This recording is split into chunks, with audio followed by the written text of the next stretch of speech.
पहिल्यांदाच तुम्ही आला, तुमच्या मनात ही भावना झाली मी रिकाम्या असते कसा जाऊ, आणि म्हणून तुमचं त्यांनी स्वीकारलं. याचा अर्थच असा की तुम्ही कृष्णाजवळ आलेले आहात, आणि म्हणूनच मला ते विचारण्याचा सांगण्याचा काही प्रश्नच उद्भवला नाही. तेव्हा त्या मला म्हणाल्या, आता माझ्याबद्दलची थोडीशी माहिती सांगते तुम्हाला, तर ती आवडेल का नाही. म्हटलं आवडेल, पण नाही सांगितली तरी चालेल. मग ऐका, माझ्या आयुष्यामध्ये हे अत्यंत महत्वाचं, आपल्या सगळ्यांना लक्षात ठेवण्यासारखं, तुम्हाला आम्हाला सगळ्यांना, मी एक समाजसेविका आहे. आणि आजपर्यंत मी हेच समजत आलेले आहे, परब्रह्माने हे काम मला दिलेलं आहे समाजसेविकेचं, आणि म्हणून जे जे मी काय करते ते परब्रह्माची सेवा म्हणूनच करत आलेली आहे. याच्याही पुढे ते करतच राहणार. आणि म्हणून तुम्ही मला नाव विचारलं नाही, मी तुम्हाला सांगितलं नाही, पण मला हे सांगावंसं वाटलं तुम्हाला. त्याचं कारण, तेव्हा कृष्ण म्हणाला, आता कळलं का तुला की तुझीच फुलं मी का स्वीकारली होती. त्याचं कारण, तू प्रत्येक गोष्ट करताना मला विचारल्याशिवाय, मला तिथे पाहिल्याशिवाय तू काही करत नाही. आणि तुला तुझी किंवा ताईची ओळख पाहिजे असं नाही. तू आणि ताई हे दोन व्यक्ती आहात, तेव्हा तसा काही धरून चालू नको. पण तुम्ही आजपर्यंत जी सेवा केली, समाजसेवा केली, त्या माझ्यासाठी काहीतरी तुम्ही करा. ही गरज आजच्या काळाची झालेली आहे. आणि म्हणून मला हाक मारताना ओम नमो भगवते वासुदेवाय या मंत्राने मला हाक मारा.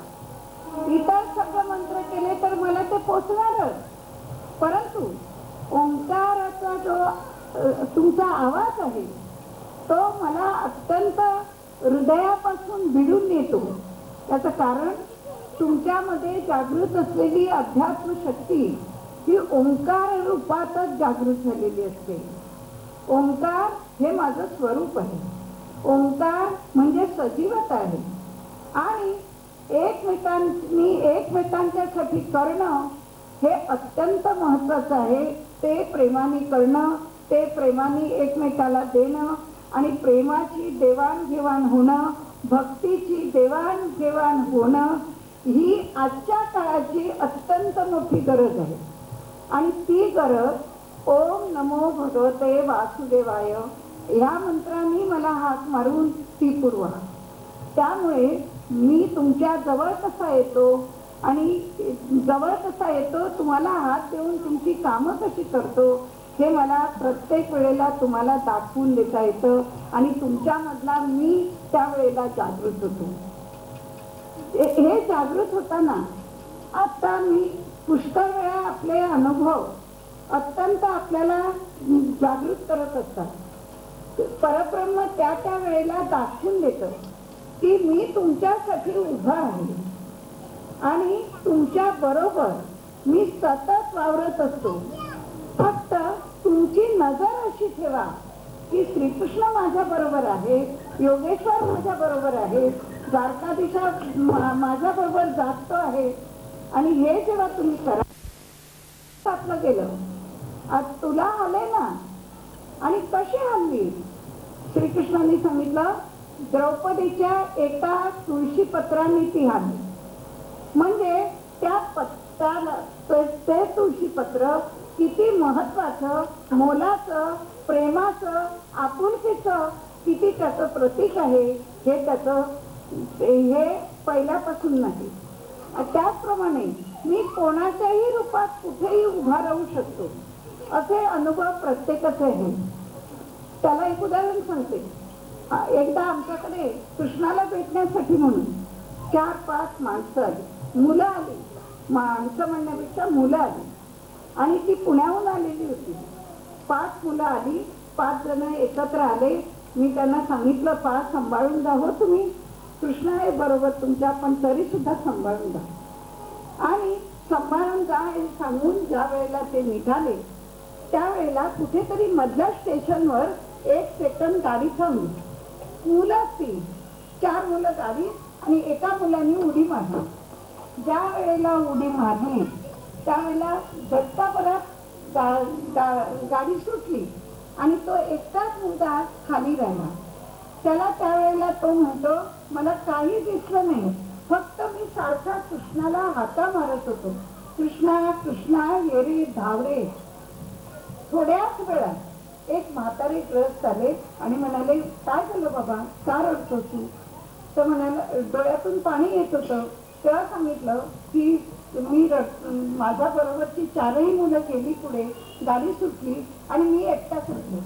हो का, मग तू काय काळजी करू नको. आणि ह्या दिवसामध्ये त्या ग्रस्तांनी त्याच्या मुलाच्या हातात 100 रुपयाची नोट दिली आणि सांगितलं की ही घे, दुसरं तिकीट काढ आणि तू सरळ जात, आता गाडी येणार आहे. थोड्याच वेळानं, खरं ती वेळ गाडीची नव्हती असं त्याचं म्हणणं, परंतु थोड्याच वेळात एक लेट झालेली गाडी आली, त्याला मिळाली आणि सगळी मुलं पोचल्यानंतर पहिली जी गेलेली 4 मुलं होती ती घरोंदर जाऊन सांगू लागली की असं असं झालं, त्या स्टेशनवर तो राहिला. तर असं इतक्या 5-10 मिनिटं, एक अर्ध्या तासाच्या त्याच्या घरून फोन आला की बाबा तू तो घरूया.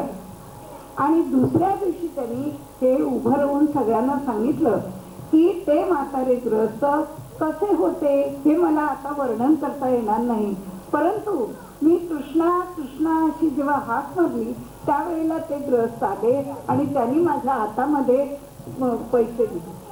पैसे दिल्याशिवाय हा प्रश्न सुटू शकत नव्हता.